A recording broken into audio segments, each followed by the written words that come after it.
میں ہوں صدیق اکبر. یہ دعویٰ کوئی نہیں کرے گا مجھ سے پہلے اور میرے بعد مگر یہ کہ جھوٹا ہوگا، مگر یہ کہ جھوٹا ہوگا. میں ہوں صدیق اکبر، میں ہوں فاروق اعظم، اور یہی علی ہیں جنہیں رسول اللہ نے اپنی زندگی میں امیر المومنین کا لقب دیا. رسول اللہ موجود ہیں، امیر کائنات موجود ہیں، امیر اولین و آخرین موجود ہیں. جو امیر ہوتا ہے وہی کسی کو امیر بناتا ہے. اب ایک اور یہ بھی بڑا عجیب مسئلہ ہے، لقب فاروق جناب عمر کو ملا، لقب صدیق پہلے خلیفے کو ملا. اب یہ خود اہل سنت کی کتاب دیکھیں، طبقات کبریٰ ابن شہاب کے تیسری جلد صفحہ 270، تاریخ مدینہ الدمشق جلد نمبر 44 صفحہ نمبر 51، تاریخ طبری جلد 2 صفحہ 267، اسد الغابہ فی معرفت الصحابہ یہ بھی ان کی کتاب ہے جلد 4 صفحہ 57. اس میں کہتے ہیں کہ سب سے پہلے جس نے جناب عمر کو لقب فاروق دیا وہ اہل کتاب تھے. سب سے پہلے جنہوں نے ان کو لقب دیا وہ کون تھے؟ اہل کتاب تھے، یہودی تھے، انہوں نے ان کو لقب، خود لکھتے ہیں کہ انہوں نے ان کو لقب دیا. اور دوسرا کہتے ہیں کہ جو صدیق کا لقب ہے وہ بھی کنہوں نے دیا؟ اہل کتاب نے دیا. حالانکہ یہ دونوں لقب قرآن کی آیت کہتے ہیں، دونوں لقب جناب ہارون کے لقب ہے کہ قرآن کہتا ہے وہ یصدقنی، اس کے پاس ایک صفت صدق ہے. جناب ہارون حضرت موسیٰ کے جانشین وہ صدیق ہیں. دوسری ان کی صفت تھی اللہ نے ان کو فرقان عطا کیا، اور رسول خدا نے فرمایا یا علی انت منی بمنزلت ہارون بموسیٰ. اسی لیے تو وہ آتا ہے نا المعجم الکبیر طبرانی کے اندر، اور دلائل النبوہ امام بیہقی کی کتاب کے اندر، اور کئی کتابوں کے اندر، کہ لوگوں نے آ کے حضرت ابوبکر کو کہا نا کہ تمہارا ساتھی تو یہ کہہ رہا ہے کافروں نے چھیڑنے کے لیے، اور انہوں نے کہا اگر وہ کہہ رہے ہیں تو میں تصدیق کرتا ہوں. تو اسی پر آپ کا لقب صدیق رکھا گیا کہ آپ علیہ السلام کی تصدیق کرنے والے. امت کی بات آپ کے لیے قبول ہے اور رسول کی بات آپ کو قبول نہیں ہے. تاریخ کا سب سے بڑا اعتراف ہے آج تک کی سنیت اور دیوبندیت کے اندر. آپ مرضی آپ کسی کو بھی صدیق کہیں، لیکن روایت آپ کے سامنے ہمارے سامنے پیش کریں. واحد امام علی ہیں کہ جن کو سامنے رسول اللہ نے فرمایا کہ آپ صدیق اکبر ہیں. اس طرح کی روایت کسی اور کے لیے نہیں ملتی. یہی میرا مدعا ہے. یہاں پر آپ خود غور کریں کہ حضرت ابوبکر کے ساتھ امام علی علیہ السلام وہ موازنہ کر رہے ہیں. آپ تو قرآنی شخصیات نہیں ہے نا، آپ کا نام تو قرآن و حدیث میں تلاش کرنے کی ضرورت ہی نہیں ہے. آپ کا نام تو کسی لطیفوں کی کتاب کے اندر تلاش کیا جا سکتا ہے، ہو سکتا ہے وہاں پہ مل جائے. نہیں، مجھے آپ انجینئر سمجھیں. بسم اللہ والصلاة والسلام علی رسول اللہ وآلہ وعلی. السلام علیکم ورحمۃ اللہ وبرکاتہ. اللہم صلی علی محمد وآل محمد وبارک وسلم وصلی علیہ. کچھ عرصہ پہلے میں نے ایک موضوع پر گفتگو کی تھی کہ صدیق اکبر اور فاروق اعظم یہ حضرت علی کے القابات میں سے ہیں، اور ہم نے آج تک اپنے مسلک کے اندر یہ نہیں سنا کہ جب مولا علی کا نام لیا جاتا ہو اور ساتھ میں یہ کہا جائے الصدیق الاکبر امام علی حضرت علی، فاروق اعظم حضرت علی، اس طرح ہم نے نہیں سنا. میں نے اس ویڈیو میں یہ گفتگو کی تھی کہ یہ القابات الصدیق الاکبر الفاروق الاعظم یہ حضرت علی رضی اللہ تعالی عنہ علیہ السلام کے ہیں. اور اس میں نے یہ بات بھی کہی تھی کہ حضرت ابوبکر رضی اللہ تعالی عنہ جن کا نام عبداللہ بن ابی قحافہ عبداللہ ابن عثمان ہے، ان کے لیے ہمارے ہاں الصدیق الاکبر کا لفظ استعمال ہوتا ہے، یہ القاب استعمال کیے جاتے ہیں، لیکن کسی صحیح روایت کے اندر سند کے ساتھ یہ ثابت نہیں ہے.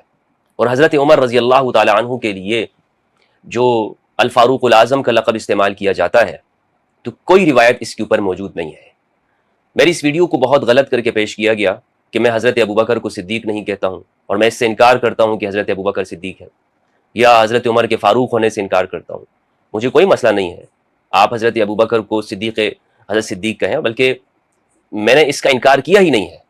میں نے یہ کہا تھا کہ الصدیق الاکبر اور الفاروق الاعظم کا جو ٹائٹل ہے صحیح احادیث کے ساتھ، احادیث کے اندر جو مروی ہے تو وہ امام علی کے لیے ہے. آپ باقی کو صدیق کہہ سکتے ہیں، آپ کہیں لوگوں کو صدیق، آپ کی مرضی، جسے بھی آپ چاہیں صدیق کہیں، مجھے کوئی مسئلہ نہیں ہے اس سے. آپ معاویہ بن ابی سفیان کو صدیق کہیں، ویسے تو یزید کو آپ امیر المومنین کہتے ہیں، مانتے ہیں، خلیفہ برحق مانتے ہیں، تو آپ اسے بھی کہہ دیں، مجھے تو اس سے کوئی اعتراض نہیں ہے. لیکن بات کیا ہے، جو میرا مدعا تھا اسے میں واضح لفظوں میں آپ کے سامنے پیش کروں، اور میرے اہل سنت نوجوان وہ اس کو سمجھتے ہیں کہ الصدیق الاکبر کا جو ٹائٹل ہے یا فاروق کا جو لقب ہے، یہ احادیث کے اندر خواہ و ضعیف حدیثیں ہوں لیکن احادیث کے اندر امام علی کے لیے استعمال ہے. اس کے علاوہ رسول اللہ نے کسی کو بھی الصدیق الاکبر اور الفاروق کا ٹائٹل نہیں دیا. یہ میرا مدعا تھا جو میں آج دوبارہ آپ کے سامنے واضح لفظوں کے اندر پیش کر رہا ہوں تاکہ کسی کو ابہام نہ رہے. ہمارے یہاں غلط بیانی کی جاتی ہے کہ جناب میں ابو بکر کو صدیق نہیں مانتا رضی اللہ عنہ، حضرت عمر کو فاروق نہیں مانتا. یہ غلط بیانی بیان کر کے سوشل میڈیا کے اوپر ویوز حاصل کیے جاتے ہیں میرے نام سے. حقیقت یہ ہے کہ میں نے آپ کے سامنے بیان کر دی، آپ مرضی آپ کسی کو بھی صدیق کہیں، لیکن روایت آپ کے سامنے ہمارے سامنے پیش کریں کہ بھائی یہ روایت ہے، قرآن اور حدیث کی اس سے ہم استدلال کرتے ہیں، تو میں ماننے کو تیار ہوں۔ حال ہی میں اس ویڈیو کے اندر میں نے حوالہ جات پیش کیے تھے اہل سنت والجماعت کی اصح کتابوں سے امام علی کے صدیق اکبر ہونے کے اوپر اور الفاروق ہونے کے اوپر۔ میں چند چیزیں آپ کے سامنے دوبارہ دہرا لیتا ہوں، اگر تفصیل آپ نے دیکھنی ہو تو میری اس ویڈیو کے اندر دیکھ سکتے ہیں، جس کا ٹائٹل آپ کو اسکرین کے اوپر نظر آ رہا ہے۔ چند حوالہ جات میں آپ کے سامنے رکھتا ہوں۔ پہلی بات یہ ہے کہ یہ روایت اس طرح سے ہے، حدثنا عبداللہ ابن نمیر عن العلاء ابن صالح عن المنہال عن عباد ابن عبداللہ قال سمعت علیا، عباد ابن عبداللہ کہتے ہیں کہ میں نے امام علی کو سنا، آپ نے فرمایا انا عبداللہ و اخو رسولہ، میں اللہ کا خالص، اللہ کا مخلص بندہ ہوں، عبداللہ اللہ کا بندہ ہوں، وہ اخو رسولہ اور رسول اللہ کا بھائی ہوں، وہ انا الصدیق الاکبر اور میں ہی صدیق اکبر ہوں، لا یقولها بعدی الا کذاب، میرے بعد یہ لقب کوئی استعمال نہیں کرے گا مگر وہ کذاب ہوگا، وَلَقَدْ صَلَّيْتُ قَبْلَ النَّاسِ بِسَبْعِ سِنِينَ اور میں نے لوگوں سے پہلے 7 سال پہلے نماز پڑھی ہے۔ ابن ماجہ نے اس کو روایت کیا، حدیث کا نمبر 120 ہے، مستدرک الحاکم کے اندر یہ روایت مروی ہے، اسی طرح مصنف ابن ابی شیبہ کے اندر یہ روایت ہے، نسائی نے اس کو خصائص کے اندر روایت کیا ہے، ابن ابی عاصم نے سنہ کے اندر، احمد بن حنبل رحمہ اللہ نے اسے فضائل صحابہ کے اندر روایت کیا ہے، بخاری نے التاریخ الکبیر میں معاذہ العدویہ سے روایت کیا ہے، وہ کہتی ہیں سمعت علیا انا الصدیق الاکبر، معاذہ العدویہ کہتی ہیں کہ میں نے امام علی کو سنا، وہ فرماتے ہیں انا الصدیق الاکبر، میں ہی صدیق اکبر ہوں۔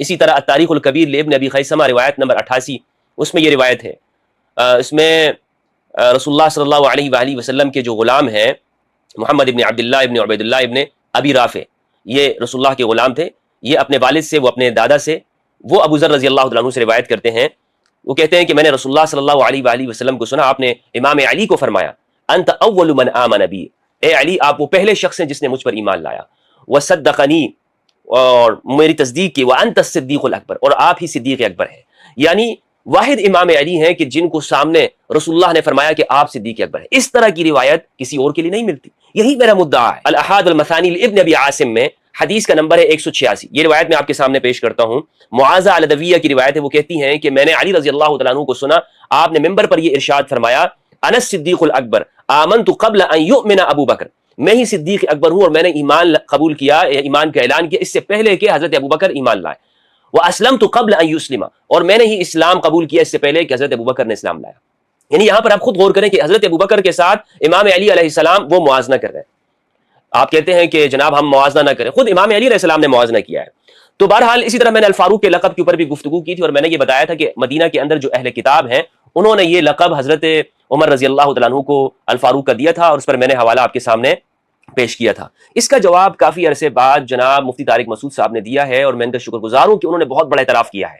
وہ یہ اس ویڈیو کے اندر کہتے ہیں، بلکہ ویڈیو میں آپ کے سامنے پیش کرتا ہوں، اس کو ویڈیو کو میں چلاتا ہوں، پھر ہم اس کے اوپر گفتگو کرتے ہیں۔ مفتی صاحب ہم سوشل میڈیا پہ جیسے ہم سنتے ہیں ایک مفتی فضل ہمدرد کے نام سے جو آج کل ایک وائرل ہو رہے ہیں، تو وہ یہ بات کہہ رہے کہ کہیں بھی صریح اور صحیح حدیث سے یہ ثابت نہیں ہے کہ ابو بکر صدیق ہی صدیق اکبر ہے، تو اس بات کی آپ تھوڑی سی وضاحت فرما لیں۔ دنیا میں اس سے بڑا بیوقوف کوئی نہیں ہے جو ہر دعوے پر حدیث کا مطالبہ کرے۔ دیکھیں یہ بات کہہ رہے ہیں کہ دنیا میں اس سے بڑا کوئی بیوقوف نہیں ہے کہ جو ہر بات پر حدیث کا مطالبہ کرے۔ کیوں نہیں مطالبہ کرنا چاہیے؟ جب آپ یہ بات کرتے ہیں کہ ہم ہر بات کو قرآن و سنت سے پیش کرتے ہیں، تو آپ کا کام ہے کہ قرآن و سنت سے پیش کریں۔ آپ چونکہ قرآن و سنت پر اس طرح عبور نہیں رکھتے ہیں کہ آپ قرآن و سنت سے دلائل دے سکیں، آپ مجھ سے پوچھیں، اگر میں نے امام علی علیہ السلام کے لیے صدیق الاکبر کا لقب استعمال کیا ہے تو میں امام علی کے لیے حدیث سے ثابت کروں گا۔ اگر آپ یہ ٹائٹل حضرت ابوبکر کے لیے استعمال کرتے ہیں اور اس پر آپ نے مساجد کے نام رکھے ہوئے ہیں، چوک چوراہوں کے نام رکھتے ہیں، چرنگیوں کے نام رکھتے ہیں، آپ اس کے اوپر لگا دیتے ہیں فلاں چوک صدیق اکبر، تو پھر آپ سے مطالبہ کیا جائے گا کہ آپ نے جب اتنی شدت اختیار کی ہوئی ہے تو آپ اس پہ قرآن و سنت سے دلیل دیں۔ اور یہ تو بات نہیں ہو سکتی نا کہ آپ یہ کہیں کہ نہیں بیوقوف شخص ہے وہ جو ہم سے مطالبہ کرے قرآن و حدیث کا۔ آپ عالم ہیں، ورنہ آپ کی ضرورت کیا ہے؟ ورنہ تو آپ میں اور عام آدمی کے اندر فرق کیا رہ جائے گا؟ اجازت دے دیں پھر عام لوگوں کو استدلال کرنے کا قرآن و حدیث سے۔ آپ تو ان کو منع کرتے ہیں کہ قرآن کی ترجمے کے ساتھ نہ پڑھو ورنہ گمراہ ہو جاؤ گے، اور دوسری جانب آپ پھر حدیث کا حوالہ نہیں دیتے ہیں۔ آگے سنیے گا۔ کسی صحیح حدیث سے ثابت ہے کہ میرا نام طارق مسعود ہے؟ یہ پاگلوں والے اسٹائل ہے۔ اچھا جناب، آپ سے کس نے یہ کہا ہے کہ آپ اپنا نام ثابت کریں؟ ہم تو یہ کہہ رہے ہیں کہ یہ ٹائٹل جو آپ استعمال کرتے ہیں اس کے اوپر آپ حدیث پیش کریں۔ آپ تو قرآنی شخصیات نہیں ہے نا، آپ کا نام تو قرآن و حدیث میں تلاش کرنے کی ضرورت ہی نہیں ہے، آپ کا نام تو کسی لطیفوں کی کتاب کے اندر تلاش کیا جا سکتا ہے، ہو سکتا ہے وہاں پہ مل جائے۔ مفتی طارق مسعود کے لطیفے، لطیفوں کی کتاب، قرآن و حدیث کے ساتھ آپ کا کام کیا ہے، یا ہم اس میں آپ کا نام ڈھونڈیں اور تلاش کریں. آپ جب یہ کہتے ہیں کہ صحابہ قرآنی شخصیات ہیں، آپ نے جو القابات انہیں دے رکھے ہیں، اور یہ خود آپ نے کہا ہے کہ یہ امت نے لقب دیا ہے، آپ نے دیے ہوئے ہیں، تو جب آپ نے دیے ہوئے ہیں تو آپ کا کام یہ ہے کہ آپ پھر حدیث سے ثابت کریں. ہاں اگر میں آپ سے یہ کہتا کہ جناب آپ اپنا نام حدیث سے ثابت کر دو، پھر آپ یہ کہتے ہیں کہ جناب میرا نام تو حدیث میں ہے نہیں، یہ پاگلوں والی بیوقوفوں والی بات کریں. لیکن دوسری جانب آپ یہ کہتے ہیں کہ قرآن صحابہ قرآنی شخصیات ہیں، ہمارا فرض ہے کہ ہم ان کا دفاع کریں، ہمارا ایمان ہے ان کے اوپر. یہ آپ نے کہا ہے کہ نہیں کہا؟ حتیٰ کہ معاویہ بن ابی سفیان کے لیے آپ نے یہ کہا، حضرت ابوبکر کے لیے چلو تو ہم کسی درجے میں مان سکتے ہیں، لیکن جب آپ نے طلقاء کے لیے بھی یہ کہا ہوا ہے تو اب آپ کا فرض ہے کہ اب جو ٹائٹل آپ ان کو دے رہے ہیں وہ شرعی ٹائٹل ہے، اور اس شرعی ٹائٹل کو آپ نے، چونکہ امت کے اندر تقسیم موجود ہے، اسی کے اوپر تقسیم موجود ہے، آپ کے اکابرین نے کتابیں لکھی ہیں، اور سارا مسئلہ یہی ہے کہ صحابہ قرآنی شخصیات قابل اعتماد ہیں یا نہیں ہیں.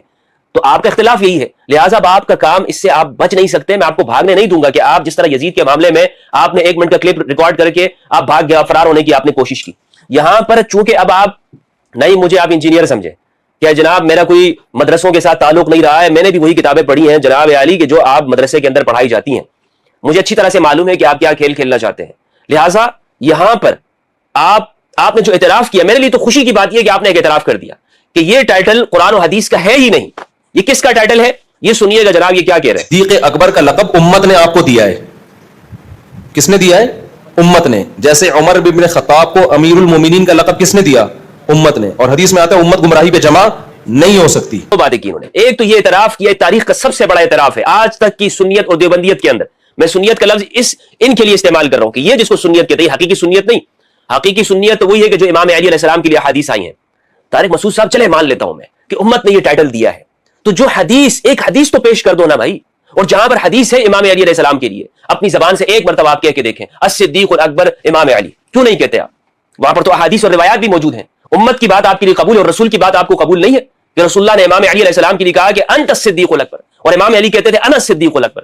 آپ کہہ سکتے ہیں کہ یہ روایت ضعیف ہے یا کسی درجے کی روایت ہے، فلاں راوی پر جرح ہے، متروک راوی ہے، محدثین نے گفتگو کی ہے، مجھے اس سے انکار نہیں ہے، لیکن کہنے کا مقصد یہ کہ حدیث تو ہے نا بھائی.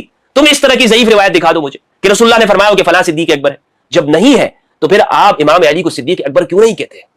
دکھائیے مجھے کسی سنی عالم کو کہ جب وہ یہ لفظ استعمال کرتا ہو امام علی علیہ السلام کے لیے تو کہتا ہوں الصدیق الاکبر الفاروق الاعظم علی رضی اللہ تعالیٰ عنہ. کیوں نہیں کہتے آپ؟ اس لیے کہ آپ کے اندر چور ہے، چور کی داڑھی میں تنکا ہے.